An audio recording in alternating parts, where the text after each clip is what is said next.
মৰমৰ ছাত্ৰ-ছাত্ৰীসকল, তোমালোকলৈ আজি মই ইউনিট 3 উদ্বেগ, ভয়, আতংক আৰু আবেগৰ বিকাৰৰ ওপৰত 2 নম্বৰ অধ্যায়টো লৈ পেলাই আহিছো। এতিয়া এইটোত তোমাৰ আগতে যিটো ইউনিট 2ত পঢ়িছিলো আমি উদ্বিগ্নতাৰ বিকাৰসমূহ, সেই বিকাৰৰে আৰু এটা আন বিকাৰ আমি এতিয়া আজি আলোচনা কৰিম। যিটো বিকাৰৰ নাম হৈছে সাধাৰণীকৃত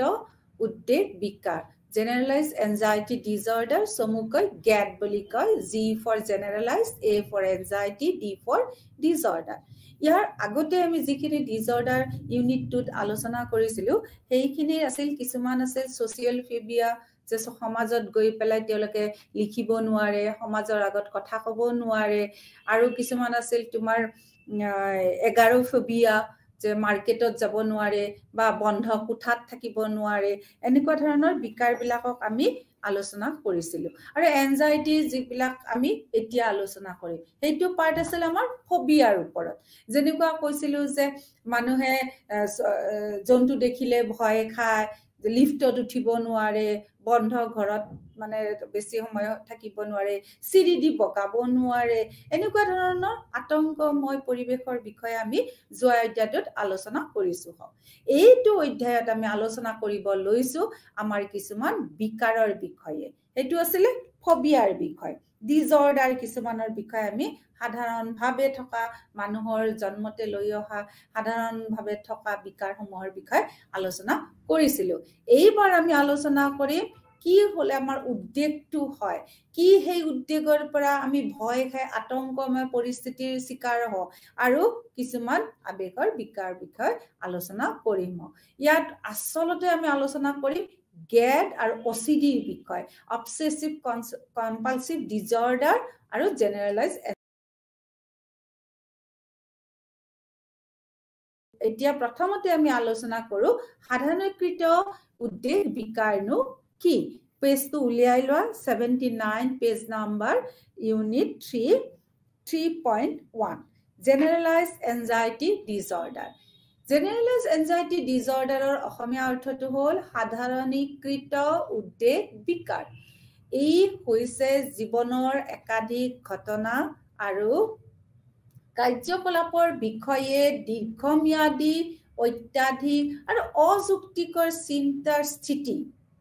এই একো বেলেগ বস্তু নহয়, একাধিক ঘটনা বিষয় বা আমি কৰি অহা কাম কাৰ্যৰ বিষয়ে যদি আমি খুব দীঘলভাৱে কিছুমান অযুক্তিকৰ চিন্তাধাৰাৰ মাজেদি আগবাঢ়ি গৈ পেলাই আমি কিছুমান প্ৰকাশ কৰো, সেইটোৱে হৈছে আমাৰ সাধাৰণীকৃত উদ্বেগ বিকাৰ, ইংৰাজীত যাক কোৱা হয় জেনাৰেলাইজড এনজাইটি ডিজঅৰ্ডাৰ। এতিয়া চোৱা, ডায়গনষ্টিক ষ্টেটিষ্টিকেল মেনুৱেল 5 খনে তোমাৰ 2013 চনত এখন তেওঁলোকে চাৰ্ট উলিয়াইছে এই উদ্বেগ বিকাৰৰ লগত থকা কি কি চৰ্তসমূহ। এই চৰ্তসমূহ যদি আমি আলোচনা কৰো, তেতিয়াহ'লে প্ৰথমতে এই আলোচনাটোত চোৱা, অত্যাধিক উদ্বেগ আৰু চিন্তা কমেও 6 মাহৰ সময়ৰ তুলনাত অধিক দিন হয়, প্ৰায় কেইবাটাও ঘটনা বা কাৰ্যকলাপ ইয়াত জড়িত হৈ থাকে। বিটো কৈছে ব্যক্তিজনে চিন্তা নিয়ন্ত্ৰণ কৰাত অসুবিধা পায়, কোনো ধৰণৰ তেওঁ থিংকিং প্ৰচেছৰ প্ৰতি তেওঁ নিয়ন্ত্ৰণ কৰিব নোৱাৰা অৱস্থা হয়। 3 নম্বৰত এই যে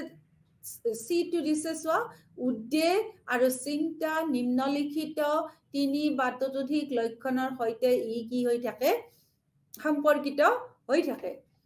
ইয়াৰ আন্দাৰত আমি আকৌ কিছুমান পাইছো যে চৰ্ত। 1 নম্বৰ চৰ্তটো কৈছে অস্থিৰ বা চাবি থকা বা কাষত অনুভৱ কৰা। 2 নম্বৰ কৈছে সহজে ভাগৰ লগা। 3 নম্বৰ কৈছে মনোযোগ দিয়াত অসুবিধা হোৱা বা মন খালী হৈ থকা। 4 নম্বৰ কৈছে যে খিংখিঙীয়া হোৱা। 5 নম্বৰ কৈছে পেশীবিলাক যে আছে আমাৰ শৰীৰৰ পেশীবিলাকত টেনচন হয়। 6 নম্বৰ কৈছে যে টোপনি ব্যাঘাত হয়। এই 6টা আমাৰ চি গ্ৰুপত পৰিল। ডি গ্ৰুপত চোৱা, উদ্বেগ আৰু চিন্তাৰ কেন্দ্ৰবিন্দু কেৱল আতংক বিভাজন, সামাজিক ভীতি, অবসেসিভ কম্পালসিভ, এনৰেক্সিয়ান আৰু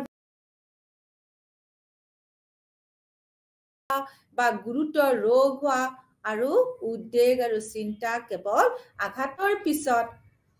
মানসিক চাপৰ বিকাৰৰ সময়ত নহয় ইটোত কৈছে উদ্বেগ চিন্তা বা শাৰীৰিক লক্ষণবোৰ সামাজিক বৃত্তিগত বা কাৰ্যৰ অন্যান্য গুৰুত্বপূৰ্ণ ক্ষেত্ৰত নিদানিভাৱে গুৰুত্বপূৰ্ণ কষ্ট বা ক্ষতি কৰে এফটোত কৈছে এই বিভ্ৰান্তি কোনো পদাৰ্থৰ পোনপটীয়া শাৰীৰিক প্ৰভাৱ যে অপব্যৱহাৰৰ ঔষধ বা সাধাৰণ চিকিৎসাৰ যিটো স্থিতি আছে হাইপৰথাইৰয়ডিজমৰ বাবে নহয় আৰু কেৱল মেজাজৰ বিকাৰ মানসিক বিকাৰ বা স্থিৰ বিকাশজনিত বিকাৰৰ সময়ত ই নহয় এতিয়া চোৱা এই যে তোমালোকক এৰ পৰা এফলৈকে দিছে পেজ নাম্বাৰ 80 3.2 আছে তোমাৰ তাত বক্স আছে 3.1 3.1ত এই বক্সখিনিৰ কথা আমি এইখিনি আলোচনা কৰিলো হ এতিয়া চোৱা যে সাধাৰণকৃত যে বিকাৰখিনি আছে আমাৰ যেটো এক নম্বৰত যেটো পাইছিলো সাধাৰণকৃত উদ্বেগ বিকাৰৰ শৰ্ত হিচাপে আমি কেইটা শৰ্ত পালো ছটা শৰ্ত পাইছো এই শৰ্তৰ যিকোনো এটাৰ যদি আমাৰ ব্যক্তিবিলাক বশৱৰ্তী হয় তেতিয়া হলে ডায়াগনস্টিক ষ্টেটিষ্টিকেল মেনুৱেলৰ মতে আমেৰিকাৰ মনোবিজ্ঞানীসকলে কোৱা মতে তেওঁলোক সাধাৰণকৃত উদ্বেগৰ বিকাৰগ্ৰস্তৰ বুলি হয় এতিয়া চোৱা তাৰ পিছত কৈছে কোমৰবিডিটি যে এটা সময়ত কোমৰবিডিটি মানে দুটা বস্তু একেলগে চলে যে একে সময়ত কোনবা এটা অনুভৱ কৰি আছে অশান্তি আৰু যদি বেলেগ এটা অশান্তি আহি যায় সেই অৱস্থাটো কোমৰবিডিটি বুলি আখ্যা দিয়া হয় এতিয়া সাধাৰণকৃত উদ্বেগৰ বিকাৰে কাৰ্যকৰী বিকাৰ আৰু কাৰ্ডিওভাস্কুলাৰ ৰোগ আত্মহত্যাৰ দৰে প্ৰতিকূল স্বাস্থ্য ফলাফলৰ বিপদাশংকাৰ সৈতে সম্পৰ্কিত হৈ আছে ই কেতিয়াবা হতাশা আতংক বিকাৰ তাৰ পিছত পোষ্ট-ট্ৰমেটিক বিকাৰ সামাজিক ভীতি সহ অন্যান্য মনোৰোগৰ স্থিতিৰ সৈতে একেলগে আমি দেখিবলৈ পাওঁ যে কোমৰবিডিটি যেতিয়া ভুগে ছাত্ৰ-ছাত্ৰী সকলে তেতিয়া কিন্তু তোমাৰ দুইটা মানে বেমাৰ বা দুইটা যেটো অশান্তি দুটা বিকাৰ একে সময়তে আমি ঘটা দেখিবলৈ পাওঁ আৰু সেই পৰিস্থিতিটোকে মনোবিজ্ঞানীসকলে কয় কোমৰবিডিটি তাৰ পিছত চোৱা কোমৰবিডিটিত ভুগাৰ পিছতো আমি যদি চাওঁ যে গ্যাদ বস্তুটো এটো এটা হৈছে সাধাৰণ এটা ইয়াত কোনো ধৰণৰ হেই নাই 3% কৈছে 3% এক বছৰৰ কাৰণে ই থাকিব পাৰে আৰু 5.7% লোকৰ বাবে সাধাৰণকৃত উদ্বেগৰ বিকাৰ মানুহৰ কি থাকিব পাৰে গোটেই বছৰ থাকিব পাৰে তাৰমানে এটা অধ্যয়নৰ পৰা এটা অধ্যয়ন কৰি গম পাইছে যে মনোবিজ্ঞানীসকলে যে 5.7% লোকৰ গোটেই জীৱন আজীৱন তেওঁলোকে এই বিকাৰত ভুগা ব্যক্তি হ'ব পাৰে কিন্তু কিছুমান মানুহৰ ক্ষেত্ৰত দেখা গৈছে যে ই খুব বেছি এক বছৰ মান থাকে এইটো বেছি সময় নাথাকে গতিকে আমি যদি চাওঁ যে কিমান জীৱনৰ কিমান দিনলৈকে তেওঁলোকে হেই কৰিব পাৰে অধ্যয়নটোৱে কৈছে 5.8% লোকে গোটেই জীৱন তেওঁলোকে কেৰি কৰে তেওঁলোকৰ লগত থাকে তাৰ পিছত চোৱা তোমাৰ কৈছে যে কি বয়সৰ কথা আছে নেকি এজ অফ অনসেট যে সাধাৰণ উদ্বেগত ভুগা লোকসকলৰ বয়স লৈ পেলাই কথা আছে নেকি তো ইয়াত বয়সটো কৈছে যে অনুমান কৰিব নোৱাৰি যে এইটো যি মানে 60 to 80% পিপুলৰে তাৰ মানে গ্যাদ আছে সাধাৰণকৃত উদ্বেগৰ বিকাৰৰ বলি হয় তো আমাৰ সমাজৰ 60 to 80% গতিকে কৈছে যে তেওঁলোক এনসি আছে তেওঁলোক মানে কি বিকাৰগ্ৰস্ত হৈ থাকে যিমান মনত পৰিব যায় কিন্তু অলপ স্লো হয় গতিকে আমি চাওঁ যে বয়সটো ঠিক অনুমান কৰিব পৰা ধৰণৰ নহয় তাৰ পিছত কোৰ্স আছে নেকি কৈছে যে এটো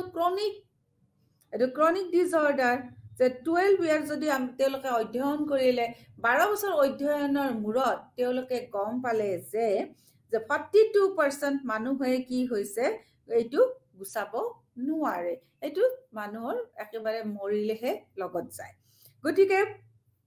50% মানুহৰে এইটো নোহোৱা হয় তাৰমানে আধাখিনি মানুহ জন্মতে যিটো লৈ আহে বিকাৰবিলাক সৰু সুৰা বিকাৰবিলাক সেইবিলাক থাকিয়ে যায় আজীৱন থাকিয়ে যায় তাৰপিছত চোৱা তেওঁলোকে কি কৰিলে কিছুমান কেৰেক্টাৰিষ্টিক্স অফ গেডৰ ওপৰত দিলে যে general characteristics of people with grade আৰু এটা কথা তেওঁলোকে মন কৰিবলগীয়া কথাটো উলিয়াইছে যে মতা মানুহতকে পুৰুষসকলতকে যে মাইকী মানুহৰ ক্ষেত্ৰত কিন্তু এই সাধাৰণকৃত উদ্যোগৰ বিকাৰটো বেছি ডাবল হোৱা দেখা যায় টুৱাইচ যে ডাবল যে এজন মানুহৰ বিপৰীতে দুজনী লেডিৰ ক্ষেত্ৰত মহিলাৰ ক্ষেত্ৰত বেছিকে পৰিলক্ষিত হয় গতিকে মহিলাসকল এই বিকাৰত বেছিকে আক্ৰান্তত ভোগে এতিয়া চোৱা প্ৰথমতে কৈছে বৈশিষ্ট্য কেৰেক্টাৰ এইখিনি তোমালোকে ভালকে মনত ৰাখিবা যে গেডত ভুগি থকা লগীসকল তুলনামূলকভাৱে নিৰন্তৰ অস্থিৰ তেওঁলোকৰ সদায় কি থাকে মনত এটা উত্তেজনা থাকে আৰু কিবা কিবি চিন্তাত তেওঁলোক বাস কৰে তোমালোকে মনত ৰাখিবা এইটো পইণ্ট যে তেওঁলোক অনবৰতে চিন্তাৰ বশৱৰ্তী হৈ থাকে চিন্তাত বাদে যেন তেওঁলোক আন কথা ভাবিবই নহয় কিবা এটা ভাবি থাকে এনেকে তো ভাবি থাকে যদি সোধা তেওঁলোকে ক'বও নোৱাৰে অথচ সেই চিন্তাৰ ভিতৰত গৈ পেলাই তেওঁলোকে খুব উত্তেজনাময় অস্থিৰ অৱস্থা আমি এটা বাহ্যিক প্ৰকাশ আমি দেখিবলৈ পাওঁ 2 নম্বৰ হ'ল তেওঁলোক প্ৰায় সদায় উদ্বিগ্ন আশংকাত থাকে যাক ভৱিষ্যতমুখী মনোভাৱৰ স্থিতি হিচাপে সংজ্ঞায়িত কৰা হয় য'ত এজন ব্যক্তি যিকোনো আগন্তুক নেতিবাচকৰ সৈতে মোকাবিলা কৰিবলৈ নিৰন্তৰ সাজু থাকিবলৈ চেষ্টা কৰে 3 নম্বৰ কৈছে উচ্চ স্তৰৰ নেতিবাচক প্ৰভাৱ আৰু অনিয়ন্ত্ৰিত থকা অনুভূতিৰ সৈতে উত্তেজনাৰ ওপৰত দীৰ্ঘম্যাদী আছে 4 নম্বৰ কৈছে যে সিদ্ধান্ত ল'ব লাগিলে তেওঁলোকে খুব অপদস্থ হয় কঠিন তেওঁলোক কাৰণ তেওঁলোকৰ এটেনশ্যনটো খুব পোৰ লেভেলৰ তেওঁলোকৰ মনোযোগটো দুৰ্বল আৰু তেওঁলোকে ভুল কৰিবলৈ ভয় কৰে যে কামটো কৰিলে ভুল হ'ব গতিকে ভুল কৰাৰ আগতে তেওঁলোকে কামটো হাতত ল'বলৈয়ে ভয় কৰে গতিকে তেওঁলোকৰ কি হয় যিকোনো কামতে সিদ্ধান্ত ল'ব নোৱাৰে 5 নম্বৰ হৈছে তেওঁলোকে প্ৰায় এক্টিভিটি পৰীক্ষা কৰাত পলম কৰি বা লিপ্ত হৈ উদ্যোগ এৰাই চলিবলৈ বিফল চেষ্টা কৰে তেওঁলোকৰ পৰিৱেশত ভাবুকিৰ সকলো সম্ভৱ লক্ষণৰ বাবে অতি সতৰ্ক হৈ থাকে সেইবোৰ সঘনাই ডিঙি আৰু কান্ধৰ ওপৰৰ অংশত পেশীৰ সদায় উত্তেজনা আৰু বিষৰ তেওঁলোক অনুভৱ কৰে যে ইমানে তেওঁলোক এনচিয়াছ হৈ থাকে তেওঁলোকৰ মাচুলবিলাক ইমানে টানা টনা কৰি থাকে এইবিলাকৰ কাৰণে তেওঁলোকৰ ডিঙিটো আৰু কান্ধৰ ওপৰ অংশটো এক ধৰণৰ মানে উত্তেজনাময় মানে অনুভৱ কৰে আৰু কি কৰে বিষৰ অনুভৱ কৰে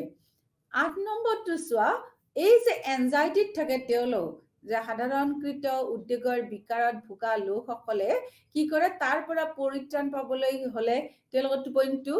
আহিব লাগে কিন্তু টোপনিটো ব্যাঘাত জন্মে প্ৰায় তেওঁলোকৰ টোপনি নহয় তেওঁলোকৰ কি হয় সপোন দেখে তেওঁলোক অত্যাধিক টোপনিও কেতিয়াবা হয় আৰু কিছুমানৰ টোপনিয়ে নহয় গতিকে হাইপাৰসমিয়া অত্যাধিক টোপনিৰ পৰা আমি এইটো প্ৰতিবেদন পাইছো যে এনেধৰণৰ লোকসকলে নিৰন্তৰ চিন্তাৰ বাবে তেওঁলোক বিচলিত হৈ থাকে অস্বস্তি আৰু নিৰুৎসাহিত অনুভৱ কৰে পৰিয়াল বিত্ত কাম ব্যক্তিগত ৰোগ হৈছে চিন্তাৰ আটাইতকৈ সচৰাচৰ জীৱনৰ ক্ষেত্ৰ বুলি তেওঁলোকে ধৰা পেলাইছে সিদ্ধান্তটো ল'বই নোৱাৰে তেওঁলোকে আৰু তেওঁলোকে কি কৰে জানানে সিদ্ধান্ত লৈও যে কিবা ভুল হয় সেই কথাটো ভাবি অনন্ত কাললৈ তেওঁলোক চিন্তা কৰি বহি থাকে বিছনালৈ যোৱাৰ পিছতো তেওঁলোকে কি কৰে বাৰে বাৰে তেওঁলোকে কৰা পৰীক্ষাবিলাক তেওঁলোকে কৰা ভুলবিলাক সেইবিলাকৰ কথাহে তেওঁলোকে অনবৰতে পাগলি থাকে ভৱিষ্যতৰ সকলো সম্ভাৱ্য অসুবিধা তেওঁলোকৰ দ্বাৰা হয় তেওঁলোকে যুক্তিসংগতভাৱে ভাবিব নোৱাৰে যে ভৱিষ্যতৰ ফলাফলৰ সৈতে নিজক সমস্যাত পেলোৱাটো অপ্ৰয়োজনীয় যিবোৰ এজনৰ নিয়ন্ত্ৰণৰ বাহিৰত থাকে 15 নম্বৰ যদি আমি লক্ষণটো চাওঁ তেওঁলোকৰ কি হয় তেওঁলোকৰ চিন্তা কৰাৰ অপাৰগ আৰু চিন্তা কৰাৰ অপাৰগ হোৱাৰ বাবে তেওঁলোকৰ কোনো ধৰণৰ চিন্তাৰ ক্ষেত্ৰত কন্ট্ৰোল নাথাকে আৰু চিন্তাৰ ক্ষেত্ৰত কন্ট্ৰোল নাথাকাৰ কাৰণে তেওঁলোকে সদায় হেল্পলেছ অনুভৱ কৰে যে অসহায় অনুভৱটো কৰে কাৰণ তেওঁলোকে চিন্তাত কোনো ধৰণৰ নিয়ন্ত্ৰণ নাথাকে তাৰ পিছত চোৱা সাধাৰণকৃত উদ্বেগৰ যিবিলাক ক্লিনিকেল আছে তোমাৰ factor why does get develop 3.3 page number 82 যে তোমালোকে চোৱা যে মানুহবিলাকে কি কাৰণত মানে এই উদ্বেগৰ বিকাৰগ্ৰস্ত হয় এই উদ্বেগৰ বিকাৰ ভোগে তেওঁলোক যে প্ৰথম কথাটো কৈছে আনুবংশিক কাৰক জৈৱিক দৃষ্টিভংগী প্ৰথমটো যদি চোৱা কৈছে যে জৈৱিক দৃষ্টিভংগী যে বায়োলজিক্যাল পাৰ্সপেক্টিভৰ ফালৰ পৰা যদি চোৱা যে প্ৰথমতে হ'ব আনুবংশিক কাৰক যে আনুবংশিক কাৰক কি যাৰ কাৰণে আমাৰ 80% to 60% মানুহ তাৰ শিকাৰ হয় আনুবংশিক কাৰণ হ'ল নিউৰোটিসিজম নামৰ এক মৌলিক ব্যক্তিত্বৰ বৈশিষ্ট্য সাধাৰণকৃত উদ্বেগ বিকাশৰ বাবে সাধাৰণ অন্তৰ্নিহিত প্ৰৱণতা হিচাপে ধাৰণাটো কৰা হৈছে যে কৈছে যে ৰিপৰ্ট এটা আহিছে যে 50 to 20% liability to get to genetic component যে আমি যদি চাও 50 পৰা 20% লোকৰ কি হয় এইটো এটা লায়েবল জেনেটিকটো তাৰ পিছত চোৱা যে 2 নম্বৰ কৈছে নিউৰোকেমিকেল এণ্ড নিউৰোহৰমোনেল কাৰক পেজ নাম্বাৰ 82 চোৱা নিউৰোকেমিকেল এণ্ড নিউৰোহৰমোনেল কাৰক এই পইণ্টটো চোৱা কি কাৰক বুলি ক'লে যে গৱেষকসকলে বেনজোডিয়াজেপাইন যেটা ঔষধৰ এটা নাম বেনজোডিয়াজেপাইনৰ বাবে মগজুত এটা ৰিসেপ্টৰ আৱিষ্কাৰ কৰিলে হি যিটোৱে কি কৰে ইনহিবিটৰি নিউৰোট্ৰান্সমিটাৰ গামা এমিনো বাইট্ৰিক এচিডৰ সৈতে হি কি হৈ আছে সম্পৰ্কিত হৈ আছে ছাত্ৰ ছাত্ৰীসকল তোমালোকে পিছত হয়তো তোমাৰ চেক ইয়ৰ প্ৰগ্ৰেছত যে গাবা মানে কি গ্যাড মানে কি সুধিব পাৰে এক নম্বৰ দিক গাবা মানে কি গাবা মানে হৈছে গামা এমিনো বাইট্ৰিক এচিড ই আৰ কি হৈছে ইনহিবিটৰি ট্ৰান্সমিটাৰ ই একবিধ ইনহিবিটৰি ট্ৰান্সমিটাৰ আৰু ই কি কৰি আছে আমাৰ মগজুত ৰিসেপ্টৰৰ লগত ই লিংক হৈ আছে স্বাভাৱিক ভয়ৰ প্ৰক্ৰিয়াত সমগ্ৰ মগজুৰ মানে ব্ৰেইনত নিউৰনবোৰে উদ্বেগৰ অভিজ্ঞতা সৃষ্টি কৰে এই স্নায়ুৰ ফায়াৰিং যেটো হয় স্নায়ুৰ যেটো সোমাই যায় গাবা প্ৰণালীক উদ্দীপিত কৰে যি কাৰ্যকলাপটো কি কৰে বাধা দিয়ে আৰু উদ্বেগটো কমাই আনে সাধাৰণকৃত উদ্বেগ বিকাশৰ ফলত গাবা প্ৰণালীত কিছু কি হয় ত্ৰুটি হয় যাতে উদ্বেগ নিয়ন্ত্ৰণলৈকে অনা নহয় বেনজোডাইজেপামে কি কৰিলে গাবা প্ৰণালীটো মুকলি কৰাৰ বাবে উদ্বেগ কিন্তু হ্ৰাস কৰিব পাৰে কৰ্টিকোট্ৰোপাইন নাম্বাৰ 3 নম্বৰটো কৈছে এইটো হৈছে বায়োলজিক্যাল পাৰ্সপেক্টিভৰ এইটো এক ধৰণৰ হৰমন এইটো হৰমন যদি মানে প্ৰডিউস হয় তেতিয়া হলে কিন্তু আমি সাধাৰণকৃত উদ্বেগৰ বিকাৰত ভুগিম CRH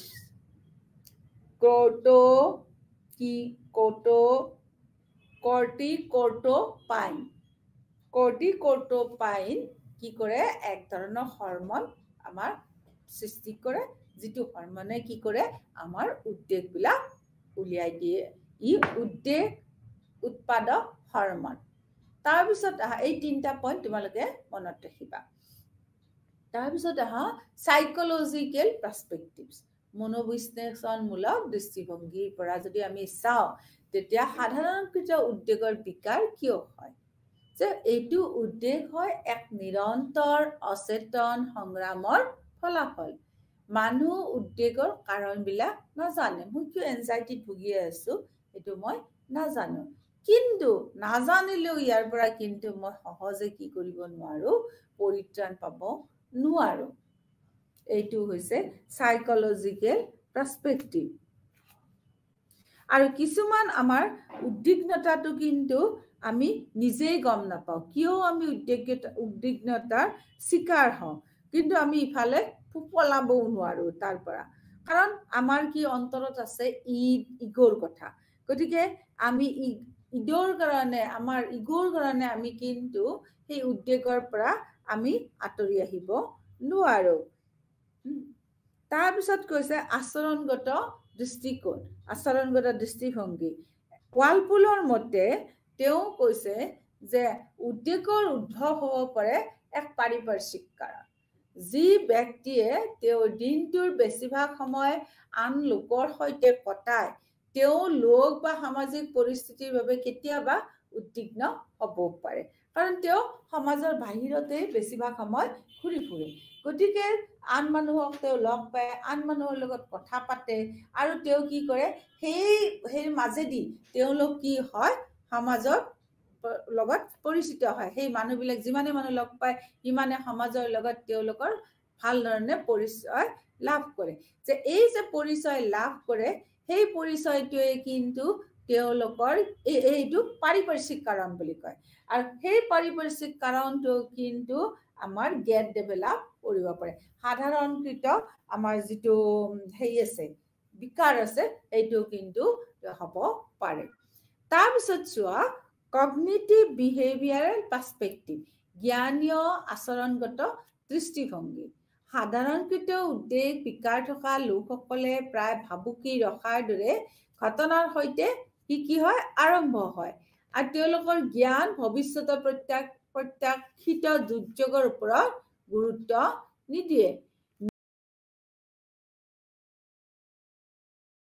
ঘটনাবোৰ বহুত বেছি চাপপূৰ্ণ আৰু সেয়েহে অধিক উদ্বেগ হয়। চিন্তাই নেতিবাচকভাৱেও কিন্তু আমাক শক্তিশালী কৰিব পাৰে। এইটো তোমাৰ চোৱা পেজ নাম্বাৰ 83 কৈছে। এনে সাধাৰণতে কি হয় জানা, আনকন্ট্ৰল যদি আমাৰ চিটুৱেশ্যন হয় আৰু নাভাবা ধৰণৰ যদি চিটুৱেশ্যন হয়, মই পৰীক্ষা ইমান দিছো গতিকে ইমান নম্বৰ পাম, মই প্ৰেডিক্ট কৰি পেলাইছো, কিন্তু কেতিয়াবা কি হয় পৰীক্ষা লিখাৰ পিছত তাৰ ৰিজাল্টটো কি হয় আনপ্ৰেডিক্টেবল হয়, কি হয় তুমি ধৰিব নোৱাৰা। ঠিক তেনেকে কেতিয়াবা কিছুমান পৰিস্থিতি আমাৰ নিয়ন্ত্ৰণৰ বাহিৰত যায়। এই দুটায়ে আনকন্ট্ৰলেবল আৰু আনপ্ৰেডিক্টেবল, এই দুটা ঘটনাই কিন্তু আমাক বেছি কি কৰে, ষ্ট্ৰেছত ৰাখে, এনজাইটি ক্ৰিয়েট কৰে। আৰু সেইকাৰণে আমি কি কৰিব লাগে, যিকোনো চিটুৱেশ্যন কন্ট্ৰল কৰাৰ বাবে শিকিব লাগিব। যিকোনো চিটুৱেশ্যন বা ঘটনা আগতে আমি কি কৰিব পাৰিব লাগিব, অনুমান কৰি ল'ব পাৰিব লাগিব।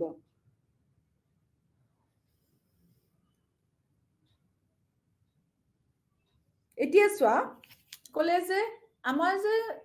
আমি যে চিন্তা কৰিছো, চিন্তাই কিন্তু আমাক নেতিবাচকভাৱেহে শক্তিশালী কৰে। আৰু আমাৰ যে সাধাৰণকৃত যিবিলাক উদ্বেগৰ বিকাৰ আছে, এই উদ্বেগৰ বিকাৰত চিন্তাই আমাক কাম কৰে, চিন্তাই কিছুমান কাৰ্য পৰিৱেশন কৰে। যেনে চিন্তাই ভয় খোৱা ঘটনা এটাৰ সম্ভাৱনাটো কি কৰি দিব পাৰে, হ্ৰাস কৰি দিব পাৰে। চিন্তাই দুৰ্যোগ পৰিহাৰ কৰাৰ উপায় সৃষ্টি কৰাত কি কৰে, সহায় কৰে। চিন্তাই অধিক অসুবিধাজনক আবেগৰ পৰা মানুহবিলাকক বিচলিত কৰে। তাৰপিছত 4 নম্বৰ হ'ল কি কৰিব পাৰে, প্ৰতিলিপি দিব পাৰে আৰু প্ৰস্তুতি। তাৰপিছতটো হ'ল যে নিজকে কাম কৰিবলৈ অনুপ্ৰাণিত কৰাত ই আমাৰ সহায় কৰে। চিন্তাই কি কৰিলে, ভয় খোৱা ঘটনাৰ সম্ভাৱনা এটা ই হ্ৰাস কৰে। চিন্তাই কি কৰে,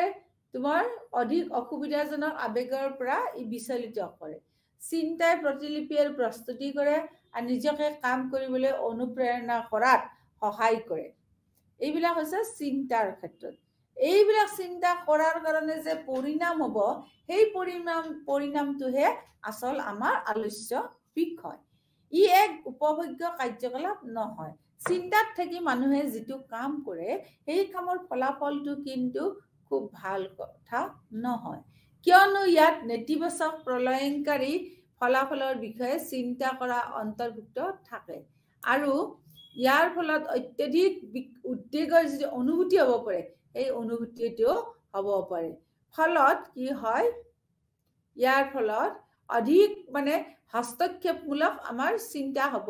পাৰে, যাৰ ফলত আমাৰ অনুভৱবিলাক অনিয়ন্ত্ৰিত হ'ব পাৰে। তাৰপিছত সাধাৰণকৃত উদ্বেগ বিকাৰত মানুহে কেনেধৰণৰ চিকিৎসা আগবঢ়াইছে, সেইটো আছে তোমাৰ 3.4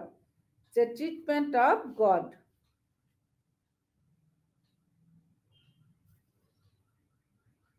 সাধাৰণকৃত উদ্বেগৰ বিকাৰত আমি যদি ট্ৰিটমেণ্ট হিচাপে চাওঁ যে কি বস্তু দিলে আমি ঔষধ দিম নে আমি কিছুমান থেৰাপি ইউজ কৰিম, যে কিছুমান মানুহৰ যদি আমি চিকিৎসা চলাওঁ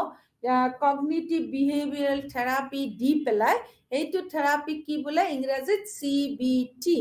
যি থেৰাপিয়ে আচৰণগত কৌশলবিলাক যেনে প্ৰগতিশীল পেশীবিলাক যিবিলাক আছে এই শিথিলকৰণৰ এক্সাৰচাইজ দিয়ে, যাতে শ্বাসকষ্ট শৰীৰৰ উত্তেজনাবিলাক কমিব পাৰে, আৰু লগতে কিছুমান জ্ঞানীয় কৌশল দিয়ে, যে জ্ঞানীয় কৌশলৰ ভিতৰত পৰিব উদ্বেগ, কেটাষ্ট্ৰফাইজিং আদিৰ দৰে শাৰীৰিক লক্ষণৰ সৈতে ই কি কৰে মোকাবিলা কৰে, ই এক মিশ্ৰণৰ ব্যৱহাৰ কৰে। তাৰপিছত আমি কিবা ঔষধ দিম নেকি, যিবিলাক তোমাৰ ডিজঅৰ্ডাৰত ভুগি আছে মানুহবিলাকে, সেই মানুহবিলাকক আমি কিবা ঔষধ দিম নেকি? ইয়াৰ বিশেষত্ব আমি কি ঔষধ দিব পাৰো, যে পেশীটোৰ বিষ হৈছে, জিনজিননি হৈছে, জঠৰতা হৈছে,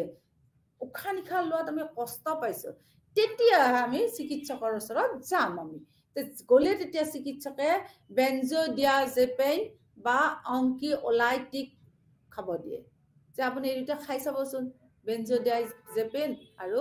অংকিঅলাইটিক এই দুটা খাই চাব পৰামৰ্শ দিয়ে, যাৰ ফলত লক্ষণৰ পৰা অলপ সকাহ পোৱা যেন পায়। এই দুটা খালে এনেই শ্লিপিং টেবলেট খালে যেনেকুৱা টোপনি আহে এনেকুৱা এটা হেৰি হয়, কিন্তু বেছি খোৱাটোতো বেয়া। ঠিক তেনেকে ইয়াতো আমাৰ যেতিয়া শৰীৰৰ বিষ হয়, খুব টানাটানি কৰে, জিনজিননি কৰে, মানুহটো ষ্টিফ হোৱা যেন লাগে, উশাহ নিশাহত কষ্ট পাওঁ, তেতিয়া চিকিৎসকৰ ওচৰত গ'লে চিকিৎসকে বেনজোডিয়াজেপিন আৰু অংকিঅলাইটক ৰখাৰ পৰামৰ্শ দিয়ে, আৰু যাৰ ফলত লক্ষণৰ পৰা সকাহ পোৱা অলপ যায় আৰু শাৰীৰিক লক্ষণবোৰ দূৰ কৰাত ই কি হয় কাৰ্যকৰী হয়। বাষ্পৰণ হৈছে এক নতুন ধৰণৰ ঔষধ, বাষ্পৰণ বুলি এবিধ ঔষধ ওলাইছে, যিটো ঔষধ কি হ'ল আমাৰ চাহ বাগানৰ শ্ৰমিকসকলক দিয়াত আমি সহায় পালো। এই লক্ষণবিলাক তোমাৰ দূৰ কৰাত আমি এই বাষ্পৰিয়ান নামৰ ঔষধটো ইউজ কৰিব পাৰো, কাৰণ ই খুব দীঘল সময়ৰ বাবে ই এক্টিভ হৈ থাকে। এইটো হৈছে সাধাৰণকৃত উদ্বেগৰ বিকাৰ। গতিকে আমাৰ 3.4 চিকিউৰ প্ৰগ্ৰেছটো চোৱাচোন। প্ৰথমতে কৈছে list the characteristics of grade, দ্বিতীয়তে কৈছে যে সাইকো এনালিটিকেল পাৰ্সপেক্টিভ ফৰ ডেভেলপমেণ্ট, এইটো গেডৰ তোমাৰ মনোবৈজ্ঞানিক পাৰ্সপেক্টিভটো চাব দিছে।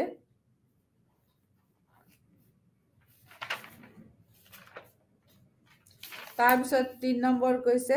যে গেডত ভোগা মানুহবিলাকৰ আমি কেনেকুৱা ট্ৰিটমেণ্ট কৰিম, আমি যিটো ট্ৰিটমেণ্টৰ দ্বাৰা তেওঁলোক ভাল হ'ব পাৰে। চিকিউৰ প্ৰগ্ৰেছটো তোমালোকে লিখিবা। তাৰপিছত 3.4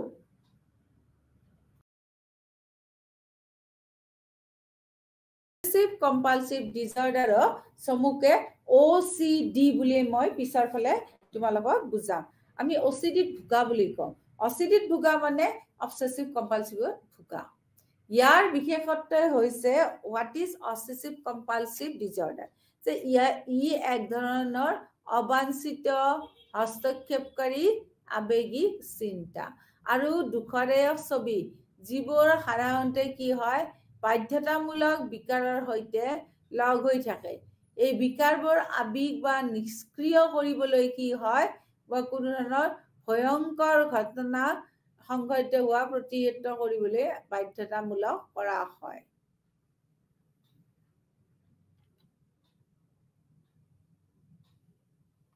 এতিয়া চোৱা অবসেসিভ কম্পালসিভ বিকাৰৰ নিৰ্ণায়ক দিশসমূহ অবসেসিভ কম্পালসিভ ডিসঅৰ্ডাৰ এতিয়া অবসেসিভ কম্পালসিভ আৰু সম্পৰ্কিত বিকাৰৰ শ্ৰেণীৰ আধাৰত পৰে ডায়াগনস্টিক ষ্টেটিষ্টিকেল মেনুৱেল 5ত অন্তৰ্ভুক্ত কৰিছে যে এইটো বিকাৰত আমি কাৰ বিষয়ে চিন্তা কৰি যে যিবিলাক আমাৰ শিশু বা যিবিলাক মানুহ হৈছে মানে তোমাৰ আক্ৰান্ত ব্যক্তি এক নম্বৰ হৈছে হোৰ্ডিং ডিসঅৰ্ডাৰ এক্ৰোফাইনেন্সিস ডিসঅৰ্ডাৰ শৰীৰৰ ডিসঅৰ্ডিক অৰ্ডাৰ আৰু ট্ৰাইক্লোপটিলেমিয়া এইকেইটা হৈছে তোমাৰ OCDৰ লক্ষণ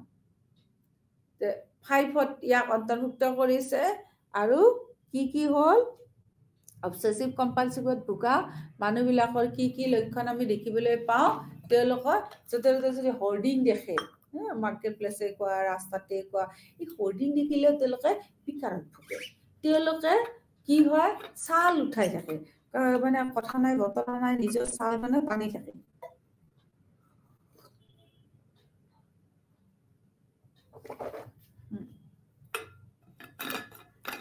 তেওঁলোকে কি কৰে ছালটো টানে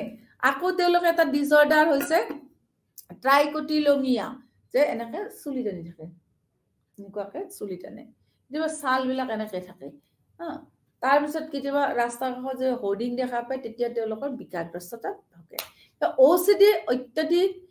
নিৰন্তৰ আৰু দুখদায়ক চিন্তাৰ সৈতে সম্পৰ্কিত বাধ্যতামূলক কাৰ্যসমূহ তাতে অন্তৰ্ভুক্ত হৈ থাকে আৰু যি কাৰ্য সদায় আমাৰ দৈনন্দিন কাৰ্যকলাপত ব্যৱহৃত হয় DSM হিচাপে অবসেসিভ কম্পালসিভ বিকাৰৰ চৰ্তসমূহ কি এক নম্বৰ হৈছে আবেগিক বাধ্যতামূলক বা দুয়োৰে স্থিতি আবেগবোৰ আলুৰ দ্বাৰা সংঘটিত কৰা হয়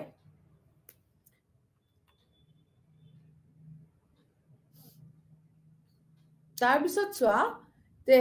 DSM-5ও এই বিকাৰৰ কিছুমান চৰ্ত দিছে 86ত বক্স নাম্বাৰ 3.2 তাতে কি দিছে তোমালোকে খালি মনত ৰাখিবা ই অত্যন্ত নিৰন্তৰ অত্যাধিক আৰু দুখদায়ক চিন্তাৰ সৈতে সম্পৰ্কিত হৈ থাকে ই কিছুমান বাধ্যতামূলক কাৰ্য অন্তৰ্ভুক্ত ৰাখে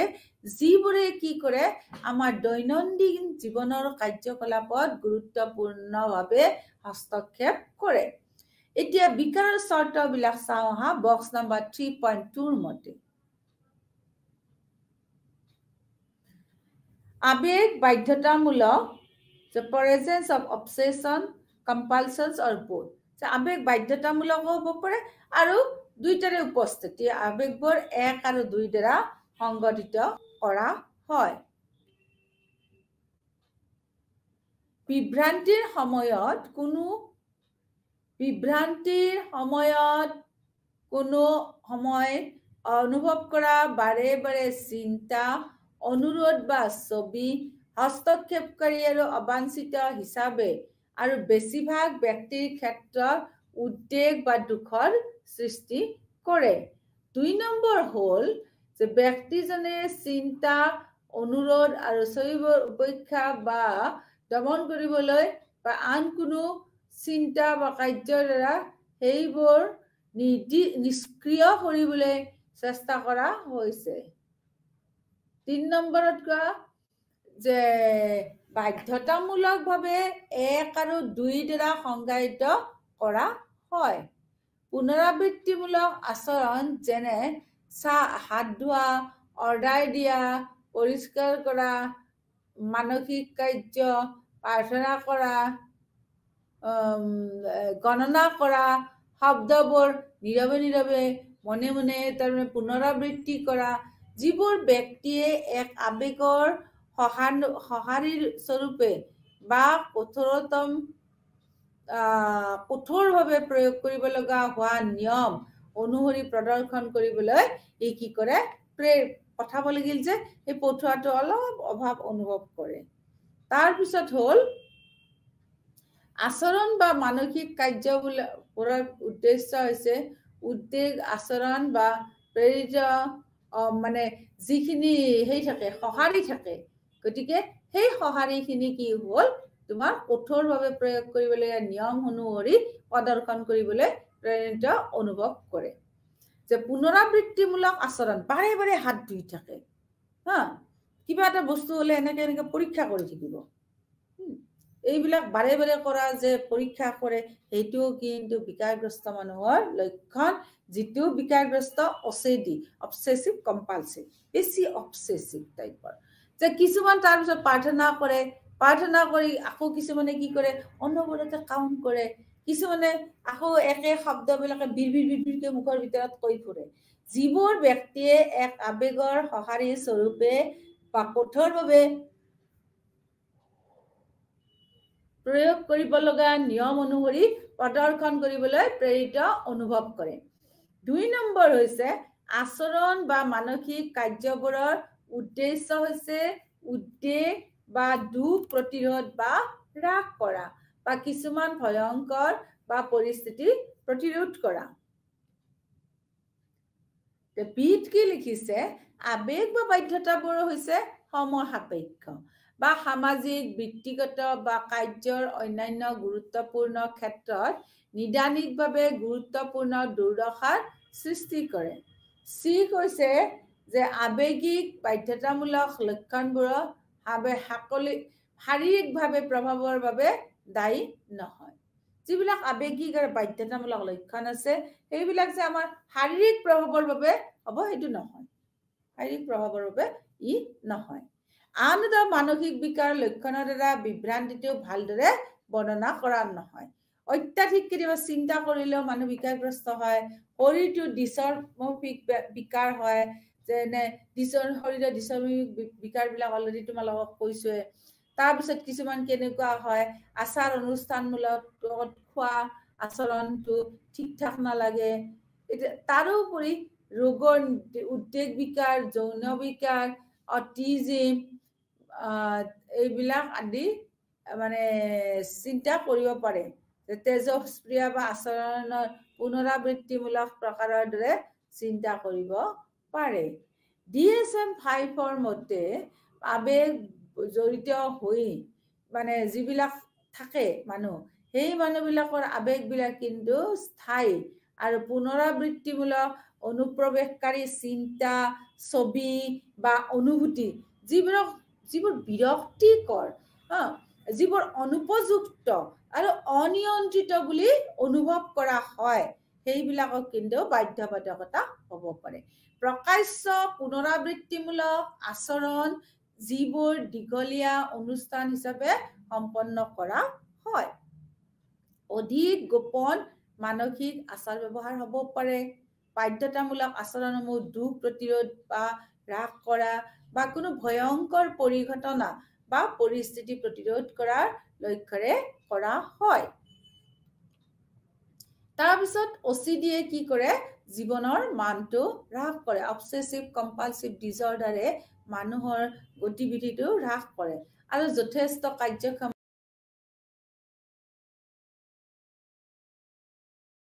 এই ৰোগত আক্ৰান্ত ব্যক্তিসকলে স্বীকাৰ কৰে যে আবেগ আৰু বাধ্যবাধকতাসমূহ বাহ্যিকভাৱে জাপি দিয়া হোৱা নাই, বৰঞ্চ তেওঁলোকৰ মনৰ উৎপাদন আৰু ই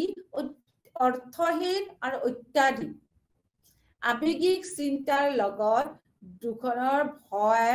নিজৰ ক্ষতি কৰা, ৰোগজনিত সন্দেহ, প্ৰতি সমতাৰ প্ৰয়োজনীয়তা, ধৰ্মীয় আক্ৰমণাত্মক যৌন আবেগ আদি বস্তু জড়িত হৈ থাকে।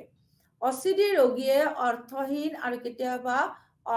অৰ্থযুক্ত কামত লিপ্ত হ'লেও বাধ্য হয়। 5টা আমাৰ প্ৰাথমিক বাধ্যতামূলক আচৰণ আছে, যে সেই 5টা বাধ্যতামূলক আচৰণ কেনেকুৱা? চাফাই কৰা 1 নম্বৰ, 2 নম্বৰ হৈছে পৰীক্ষা, 3 নম্বৰ হৈছে কিবা বস্তু অৰ্ডাৰ দিয়া, 4 নম্বৰ হৈছে সাজ-সজ্জা কৰা, ঘৰটো ঠিক ঠাক কৰা, 5 নম্বৰ হৈছে গণনা কৰা, কাউন্টিং কৰা। এই বাধ্যতামূলক কাৰ্যসমূহ যেতিয়াই কৰিব লাগে, 5টা হৈছে আমাৰ প্ৰাইমাৰী কাৰ্য। এই 5টা কাৰ্য আমি যদি ভালমতে কৰিব নোৱাৰো বা আমি এই 5টা কাৰ্য কৰিব যাওঁতে যদি আমি এনজাইটিৰ চিকাৰ হওঁ, কি হ'ব, কেনেকে হ'ব, তেতিয়া যদি আমি কৰিব নোৱাৰো, আমাৰ নিয়ন্ত্ৰণৰ অনুভূতি হয়,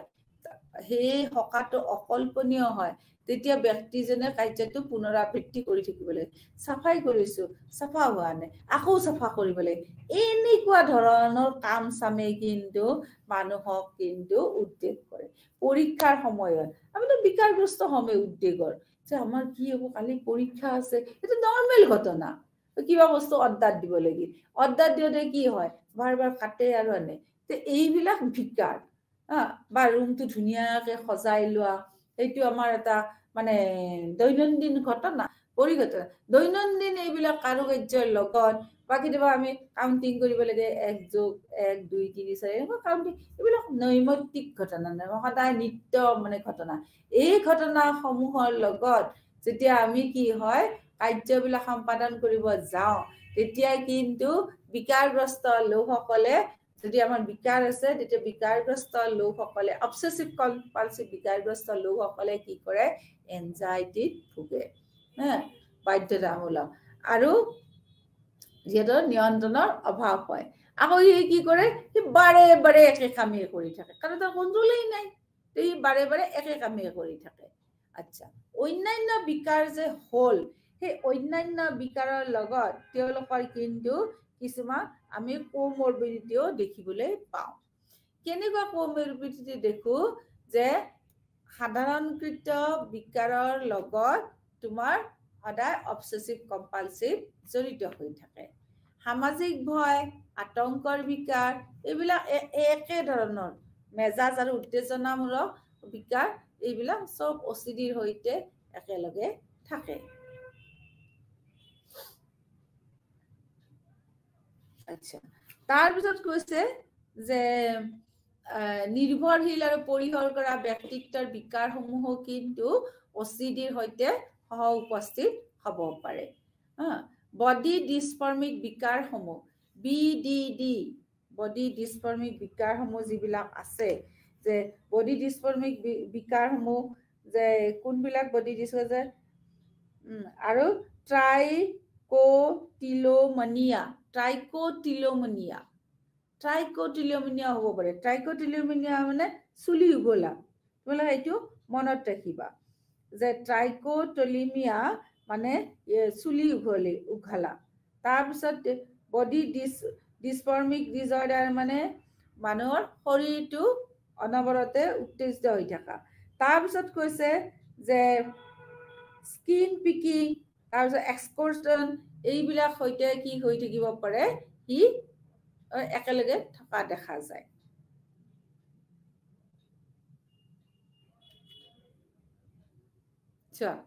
কোমৰবিডিটি সি হৈ থাকে। এইবিলাক আমাৰ কিহত, আমি এইটো কিহৰ বিষয়ে আলোচনা কৰিছো, অবসেসিভ কম্পালসিভ বিকাৰৰ চৰ্ত, এইবিলাক DSM দিয়া চৰ্তবিলাক। গতিকে তোমাৰ 1 2 BCD, ডিটোত আমাৰ বহুত আছে, চোৱা।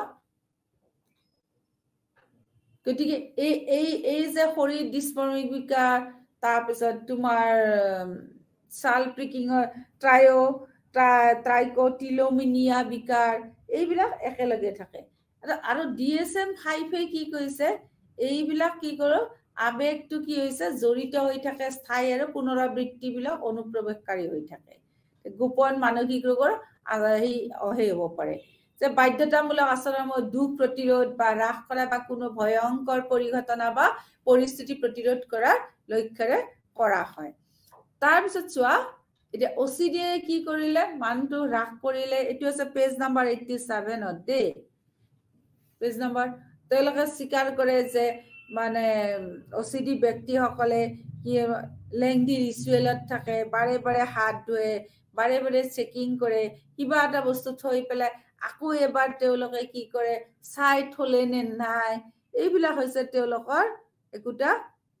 ঘটনা বিকাৰগ্ৰস্ত লোকসকলৰ ঘটনা মেন্টেলি মুখেৰে বিৰবিৰে পূজা কৰি থাকে এইবিলাক তেওঁলোকৰ ঘটনাবিলাক ঘটি থাকে তাৰ পিছত আকৌ কৈছে যে যিবিলাক OCD লোক আছে সেইবিলাকৰ কিন্তু মিনিংলেছ বুলি তেওঁলোকক বাধ্য কৰা হয় বাধ্য কৰা হোৱা কাৰণে এইটো কি বুলি কৈছে কম্পালচন বুলি কৈছে আৰু এই পাঁচটা যে বাধ্যতামূলক কাম আমি পাঁচটা পালো সেই বাধ্যতামূলক কাম পাঁচটা কিন্তু তেওঁলোকে মানে ভাল মতে কৰিব নোৱাৰে আচ্ছা এতিয়া আমাৰ যদি চোৱা তুমি কোমৰবিডিটিৰ সৈতে আৰু এই বিকাৰটোৰ মানে পাওনে নাপাও যে যিয়ে অবসেসিভ কম্পালসিভৰ বিকাৰত ভুগে হেনে ব্যক্তিসকলে অন্যান্য বিকাৰত ভুগিব পাৰে নে নোৱাৰে বলে পাৰে যে কেনেকুৱা মেজাজ আৰু উত্তেজকমূলক বিকাৰ যেনে সামাজিক ভয় আতংকৰ বিকাৰ গেড আৰু PTSD তো PTSD তোমালোকে একেলগে ভুগা আমি দেখিবলৈ পাওঁ OCD ব্যক্তিসকলৰ লগত তাৰ পিছত চোৱা নিৰ্ভৰশীল আৰু পৰিহাৰ কৰা ব্যক্তিত্বৰ বিকাৰসমূহ কিন্তু OCDৰ সৈতে দেখা পাওঁ তে বডি ডিসফৰ্মিক বিকাৰসমূহ থাকে OCDৰ সৈতে তে OCD অকল OCDক লৈয়ে নাথাকে তে বিখাল তাৰ মানে OCDৰ লগত বহুত তাৰ মানে থাকিব পাৰে প্ৰাদুৰ্ভাৱ আৰু আৰম্ভণি আৰু বয়সৰ লিংগৰো কিন্তু আমি পাৰ্থক্য দেখিবলৈ পাওঁ যেনেকুৱা কৈছে যে হাইয়েষ্ট যদি আমি চাওঁ তেনেহলে ছোৱালীতকে লৰাৰ ক্ষেত্ৰত মানে এইটো OCDটো বেছিকে পাওঁ এতিয়া চোৱা কাৰণবিলাক চোৱা যে কৈছে যে জৈৱিক কাৰণ তো প্ৰথমতে জৈৱিক কাৰণৰ ভিতৰত আছে তোমাৰ জেনেটিক ফেক্টৰ জেনেটিক কম্পোনেন্ট জিনীয় উপাদান যে যমজ সন্তানৰ দুটা টুইন ষ্টাডি কৰি গম পাইছে 80 একযোৰ জি আৰু 29 যোৰ ডাইজনষ্টিক যমজ সন্তানৰ বাবে 68% আৰু 31%ৰ সমন্বয় হাৰ পোৱা হৈছে এই জিয়ে OCDৰ মধ্যমীয়া উত্তৰাধিকাৰীৰ ইংগিত দিয়ে জিনীয় উৎপাদন OCGৰ আৰম্ভণিৰ সময়ত আৰু পিছৰ আৰম্ভণিতকে OCDটো বেছি থাকে আকৌ আণৱিক জিনীয় বিজ্ঞানৰ ক্ষেত্ৰখনে OCDৰ ক্ষেত্ৰত কিন্তু আৰু অলপ তেওঁলোকে জিন বিচাৰি পাইছে যে OCD সবৰে নহয় ই এটা অলপ জিনগত কাৰণ মানে হ'ব পাৰে জেনেটিক ফেক্টৰ কিছুমান থাকিব পাৰে যে স্পেসিফিক জিন কিছুমান পাই গৈছে মলিকুলাৰ সায়েন্সে যেটো মানে জিনীয় বিজ্ঞান মলিকুলাৰ বিলাকে তেওঁলোকে কিন্তু যে মানে জেনেটিক ফেক্টৰ পাইছে তাৰ পিছত মগজুৰ গাঠনিগত আৰু কাৰ্যকৰী অস্বাভাৱিকতায়ও কিন্তু অবসেসিভ কম্পালসিভৰ বিকাৰত ভগাব পাৰে মগজুৰ কিছুমান এইটো সব পেজ নাম্বাৰ 89ত আছে যে structural and functional abnormalities of brain যে ব্ৰেইনত স্ক্যান কৰিছে ব্ৰেইনৰ সিটি স্ক্যান কৰিছে ব্ৰেইনৰ তোমাৰ MRI কৰিছে তাৰ পিছত গম পাইছে যে আদিম আচৰণ যেনে পৰিষ্কাৰ পৰিচ্ছন্নতা তাৰপিছত আক্ৰমণাত্মক লিংগ সক্ৰিয়কৰণৰ বাবে ই সদায় মগজুটো দায়বদ্ধ ৰোগীৰ মগজুৰ ইমেজত কৰ্টিকেল আৰু সাবকৰ্টিকেল অঞ্চল কিছুমান বেসেল গেলিয়াত অস্বাভাৱিকতা দেখিবলৈ পোৱা গৈছে কৰ্টিক বেসেল আৰু গেলিয়াক থেলামিকৰ অস্বাভাৱিক যেতিয়া কাৰ্যকলাপ ঘটে তেতিয়া আমাৰ মগজুত পোৱা তথ্যসমূহৰ নিয়ন্ত্ৰণভাৱে প্ৰেৰণৰ অনুমতি নিদিয়ে যাৰ ফলত পৰিষ্কাৰ পৰিচ্ছন্নতা আক্ৰমণাত্মকতা আদিৰ সম্পৰ্কৰ বাৰ্তাবিলাক তাৰ মানে পাৰ হৈ যায় তাতে কোনো ধৰণৰ কন্ট্ৰল নাথাকে ইয়াৰ ফলত কি হ'ব চিন্তাৰ সেইবিলাক যে পৰিষ্কাৰ পৰিচ্ছন্নতা বা আক্ৰমণাত্মক আদিৰ দৰে চিন্তাৰ যিবিলাক প্ৰক্ৰিয়া আছে তাৰ পুনৰাবৃত্তিমূলক আচৰণৰ দৰে অনুপযুক্ত আচৰণৰ কিছুমান সৃষ্টি হয়, যাৰ ফলত আবেগিক আৰু বাধ্যতামূলক আচৰণৰ আৰ্হিৰ সৃষ্টি হয়। এতিয়া মগজুৰ আমি আৰু যদি চাওঁ তেতিয়াহ'লে আমি বায়োলজিকেল ফেক্টৰত যদি আকৌ আমি অলপ তলৰ ফালে আহোঁ মানে চাওঁ মগজুটোৰ, তেতিয়াহ'লে মগজুটোৰ আমি হেৰিটো চাইছোঁ যে নিউৰোকেমিষ্ট্ৰি অফ ব্ৰেইন। এই পইণ্টটোত তোমালোকে পাবা যে এটা তোমাৰ 1970 ট্ৰাইচিলিক এণ্টিডিপ্ৰেছন যাক কি কোৱা হয় ক্লমিপ্ৰেমাইন অচিডিৰ ট্ৰিটমেণ্ট হিচাপে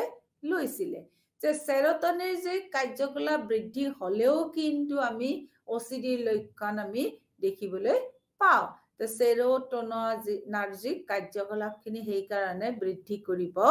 নালাগে। এইটোৱে বৃদ্ধি কৰিলে কিন্তু অবচেছিভ কম্পালচিভ ডিজৰ্ডাৰ মানুহৰ হ'ব পাৰে। তাৰপিছত চোৱা আমাৰ আৰু এটা কথা আহিলে তোমাৰ মানসিক কাৰণ কিবা হ'ব পাৰে নেকি, মানসিক কাৰণটো কি কি থাকিব পাৰে। শিক্ষণ তত্ত্ব মৱাৰে দুটা প্ৰক্ৰিয়াৰে এডভান্স লাৰ্ণিং তত্ত্বৰ বিষয়ে অবচেছিভ কম্পালচিভ ডিজৰ্ডাৰৰ ব্যাখ্যা কৰিছে। তেওঁ ক্লাছিকেল কণ্ডিশ্যনৰ জৰিয়তে কি কৰিলে নিৰপেক্ষ উদ্দীপকবোৰ আমি যিবিলাক ফাইটিং কৰি থাকোঁ সেই চিন্তাবিলাকৰ লগত জড়িত হৈ থাকে আৰু উদ্বেগবিলাক সৃষ্টি কৰে।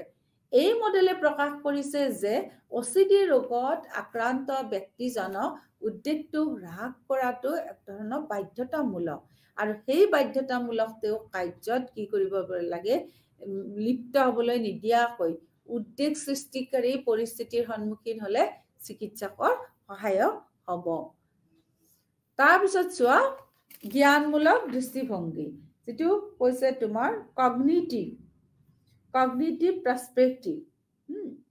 তাতে দুটা চিটুৱেশ্যন দিয়া হৈছে, ডায়েৰী মেইনটেইন কৰিবলৈ দিয়া হয়, যি কথা ভাবা হয় সেইটো ডায়েৰীত লিখিবলৈ দিয়া হয়। চিন্তা দমনৰ বিৰোধী প্ৰভাৱে আমাক অচিডিৰ কাৰণ বুজিবলৈ সহায় কৰে। অচিডিৰ ৰোগীয়ে নিজৰ চিন্তাক দমন কৰাত অধিক অসুবিধা পায় আৰু চিন্তা দমন কৰাত যেতিয়া ব্যৰ্থ হয় তেতিয়া নেতিবাচক মেজাজৰ সৃষ্টি হয়। চিন্তা দমনৰ বাবে সাধাৰণতে আবেগিক বাধ্যতামূলক লক্ষণ বৃদ্ধি পায় আৰু এনে লোকে চিন্তা দমনত বহু সময় আৰু কষ্ট খৰচ কৰে যদিও অসফল হৈ থাকে। অচিডি ৰোগীৰ দায়িত্ববোধবিলাক অতিৰঞ্জিত, লাগাতকে বেছি ভাবে আৰু বেছি ভাবে কিন্তু ভালভাৱে নাভাবে, নেতিবাচক চিন্তাধাৰা হিচাপে তেওঁলোকে ব্যাখ্যা কৰে। পজিটিভ হিচাপত তেওঁলোকে ব্যাখ্যা নকৰে, তেওঁলোকে নেতিবাচক চিন্তাধাৰালৈকে ব্যাখ্যা কৰে। চিন্তাও তোমাৰ অত্যাচাৰ হয়, অতিৰঞ্জিত, আকৌ এক্সপ্ৰেছ কৰিলেও এইটো পজিটিভ নহয়, নিগেটিভ হৈয়ে এক্সপ্ৰেছ হয়। তো অচিডি ৰোগীৰ কি হয় দায়িত্ববোধবিলাক তোমাৰ কি হ'ল আমাৰ কাৰ্য আৰু চিন্তাৰ লগত একেলগে মিলি যায়। চিন্তা ক্ৰিয়া আৰু সংযোজনৰ সৈতে জড়িত তিনিটা বস্তু চোৱা, চিন্তা কৰিব লাগিব, কাম কৰিব লাগিব আৰু তাক সেইমতে কানেক্ট কৰিব লাগিব। তোমালোকে এইটো দিছে paradoxical effect of thought suppression। এই বস্তুটো তোমালোকে জানিবা, এই বস্তুটো তিনিটা বস্তু আমাক লাগিব। প্ৰথমতে তেওঁলোকৰ কি হ'ব লাগিব, চিন্তা থাকিব লাগিব, চিন্তাৰ মতে কাম কৰিব লাগিব, আকৌ তাৰপিছত কি কৰিব সংযোজন কানেক্ট কৰিব পাৰিব লাগিব। এই তিনিটা বস্তুৰ সৈতে উদ্বেগটো হ্ৰাস কৰিব লাগিব। ব্যক্তিজনে বাধ্যতামূলক আচৰণত তেতিয়া লিপ্ত হ'ব। জ্ঞানমূলক পক্ষপাতিত্ব আৰু জ্ঞানমূলক বিকৃতিও আমি কেতিয়াবা দেখিবলৈ পাওঁ। তেওঁলোকৰ ৰস্যবাদী স্মৃতিশক্তিৰ ওপৰত একদম আশ্বাস নাথাকে, আত্মবিশ্বাস নাথাকে আৰু সেইকাৰণে বাৰে বাৰে আচাৰ ব্যৱহাৰৰ আচৰণত লিপ্ত হয়, যিয়ে তেওঁলোকৰ বাধ্যতামূলক আচৰণটো কি কৰে বৃদ্ধি কৰে। ইয়ে তেওঁলোকৰ মটৰ প্ৰক্ৰিয়া আৰু অপ্ৰাসংগিক তথ্য কিন্তু বাধা দিব নোৱাৰে। তাৰপিছত আহা বিবৰ্তনৰ কাৰণ। বিবৰ্তনৰ কাৰণ ইভ্যালুৱেশ্যন ফেক্টৰছবিলাক কি কি হ'ব পাৰে। এই কাৰকৰ মতে কৈছে আমি জীয়াই থকাৰ ক্ষেত্ৰত OCDৰ এক ভূমিকা আছে ডেফিনেটলি OCDৰ এটা ৰোল আছে উদাহৰণ স্বৰূপে আমি কি চিন্তা কৰো পলিউশনৰ কথা চিন্তা কৰো তাৰ পৰা আমাৰ কি কি বিপদ হ'ব পাৰে কি কেনেধৰণে আমি সংক্ৰামিত হ'ব পাৰো এইবিলাকৰ আমি চিন্তা কৰো আৰু চিন্তা কৰি আমি কি কৰো নিজকে সেফ সাইডত ৰাখো সুৰক্ষিত হৈ থকাত কিন্তু সহায় কৰে আৰু এই ধৰণৰ আৰু এইবিলাক ভাবু কাৰণে আমাৰ লাইফটো কি হয় লংগিভিটিটো বাঢ়ে তে এইবিলাকৰ কথা ভাবি নিজৰ জীৱনটো সুৰক্ষিত কৰিবলৈ যাওঁতেও কিন্তু তেওঁলোক অবসেসিভ কম্পালসিভৰ শিকাৰ হ'ব পাৰে তে লগতে চাপপূৰ্ণ পৰিস্থিতিত বহু জন্তুৱে দেখুৱা স্থানচ্যুতি তোমাৰ কাৰ্যকলাপবোৰ OCDৰ বাধ্যতামূলক কাৰ্যৰ দৰে হয় যেনে চৰাইবোৰে ভাবুকিপূৰ্ণ পৰিস্থিতিত পাইলট প্ৰেৰণ কৰে গতিকে এই হৈছে আমাৰ বিৱৰ্তনৰ কাৰণ তাৰ পিছত চোৱা অবসেসিভ কম্পালসিভৰ আমি কেনেকুৱা ধৰণৰ চিকিৎসা আগবঢ়াব পাৰো প্ৰথমতে কৈছে বিহেভিয়ৰেল থেৰাপি এক্সপোজাৰ থেৰাপি আৰু সঁহাৰি প্ৰতিৰোধৰ যেটো ৰেসপন্স প্ৰিভেনচন এক্সপোজাৰ আৰু ৰেসপন্স প্ৰিভেনচনৰ দুইটা মিক্স কৰি পেলাই কিন্তু অবসেসিভ কম্পালসিভ বিকাৰৰ চিকিৎসাত আমি কাৰ্যকৰী হোৱাটো দেখিবলৈ পাইছো ইয়াত থেৰাপিষ্টে কি কৰে গ্ৰাহক মানে যিজন পেশেন্ট আছে তেওঁ দুখদায়ক উদ্দীপনাৰ সৈতে এক শ্ৰেণীবিন্যাস প্ৰস্তুত কৰে যাক ৰোগীয়ে কি হয় ৰোগৰ বাবে হোৱা দুখ বা উদ্বেগৰ তীব্ৰতাৰ ক্ষেত্ৰত 0 পৰা 100 স্কেলত মূল্যাঙ্কন কৰা আমি দেখিবলৈ পাওঁ তাৰ পিছত ৰোগীক পদানুক্ৰমত দিয়া উদ্দীপনাৰ সন্মুখীন হ'বলৈ কোৱা হয় যিয়ে আবেগিক বাধ্যতামূলক সঁহাৰি দিয়াত সৃষ্টি কৰে ইয়াৰ পিছত তোমাৰ কি হ'ব সঁহাৰিবিলাক প্ৰতিৰোধ কৰা হয় য'ত ৰোগীক আবেগৰ দ্বাৰা কিছুমান প্ৰয়োজিত কৰা যায় তে প্ৰয়োজিত যেতিয়া হয় তেওঁৰ আকৌ উদ্বেগ বাঢ়ে উদ্বেগৰ লগত হাত ধৰাৰ দৰে এনেকুৱা কিছুমান ৰীতি-নীতিত তেওঁ কি কৰে ব্যৱহাৰ কৰিবলৈ দিয়া হয় যে সঁহাৰি প্ৰতিৰোধ গুৰুত্বপূৰ্ণ কিয়নো ৰোগীয়ে দেখে যে কেতিয়াবাতে উদ্বেগ আৰু আবেগিক চিন্তা হ্ৰাস কৰাৰ বাবে কোনো ৰীতি-নীতিত দৃষ্টি নিদিয়ে কোনো দুৰ্যোগ সংঘটিত হোৱা নাছিল আৰু উদ্বেগজনিত হ্ৰাস পাই গৈছিল এই পৰ্যবেক্ষণে ৰোগীক তেওঁৰ আবেগ বাধ্যতামূলক সঁহাৰিবোৰৰ ওপৰত অতুলনীয়তা বজাত সহায় কৰে যাৰ ফলত সেইবোৰ সম্পূৰ্ণভাৱে নিৰ্বাপিত হয় যে বাৰে বাৰে কৰাৰ ফলনি তেওঁ কি কৰে বেলেগ এটা কামত তেওঁ নিয়োজিত কৰে যে সেই কাৰণে তোমালোক দুটা থিওৰি যে এক্সপোজাৰ থিওৰি আৰু ৰেসপন্স প্ৰিভেনচন দুইটা কি কৰিব লাগিব মিক্স কৰিব লাগিব তাৰ পিছত দিছে কগনিটিভ বিহেভিয়াৰ থিওৰি এই থিওৰিটোৱে কি কৈছে যে কগনিটিভ বিলাক আমাৰ ৰিকনস্ট্ৰাক্টিং হিচাপত তেওঁলোকক আমি OCD যেতিয়া ট্ৰিটমেন্ট কৰো তেতিয়া আমি আকৌ পুনৰাই আমি চাব পাৰো ঔষধ ব্যৱহাৰ কৰিব পাৰে বুলি কৈছে সেৰোটোনিন এন্টিসাইকোটিক ঔষধ ব্যৱহাৰ কৰিব পাৰে বা কেতিয়াবা কি হ'ব পাৰে ডিসাইক্লোজাৰাইন OCDৰ বাবে দিয়া হয় এইবিলাক ঔষধৰ কিন্তু সাইড এফেক্ট আছে আকৌ কেতিয়াবা কিন্তু এইবিলাক ঔষধ তোমাৰ গোটেই জীৱন ধৰি পেলাইও খাব লগা হয় যে ছাত্ৰ-ছাত্ৰীসকল প্ৰথমৰ পৰা যদি তুমি আৰম্ভণিৰ পৰা যদি আহা দুটা বিকাৰৰ কথাহে আমি ইয়াত কিন্তু আজি আলোচনা কৰিলো GAD আৰু OCD GAD হৈছে জেনাৰেলাইজড এনজাইটি ডিসঅৰ্ডাৰ আৰু OCD হৈছে অবসেসিভ কম্পালসিভ ডিসঅৰ্ডাৰ এই দুটা আমাৰ বিকাৰত ভুগা মানে মানুহৰ বাবে আমি কি ধৰণৰ ব্যৱস্থা লব পাৰো প্ৰথমতে আমি কি চালো DSM এ দিয়া শৰ্তবিলাক চালো সেই শৰ্তবিলাকৰ ওপৰত ভিত্তি কৰি সাধাৰণ বৈশিষ্ট্যবিলাক উলিয়াই চালো সাধাৰণ বৈশিষ্ট্যবিলাক উলিয়াই চোৱাৰ পিছত সেই দুইটা বিকাৰৰ আমি বিভিন্ন কাৰকসমূহ চালো বিভিন্ন কাৰকসমূহ আমি জেনেটিক কাৰণ পাইছো কগনিটিভ কাৰণ পাইছো ইভলিউশনাৰী কাৰণ পাইছো সাইকোলজিক্যাল কাৰণ পাইছো এইবিলাক কাৰণ পঢ়িয়াই চোৱাৰ পিছত একেবাৰে শেষত আহি আমি দুইটা কাৰকৰ বিষয়ে আমি কিছুমান কি কৰিছো উপায় উলিয়াইছো প্ৰিভেনচন উলিয়াইছো মানুহ আতৰত থাকিব পাৰিব এতিয়া তোমালোকে এটা মন কৰিবা যে কৰ্টিকোট্ৰোপাইন ৰিলিজিং হৰমনটো সবৰে একে নাথাকে সেইবিলাক কি হয় যাৰ বেছিকে থাকে এই হৰমনটো স্পেশালি কৰ্টিকোট্ৰোপাইন হৰমনটো যাৰ শৰীৰত বেছিকে থাকে সেই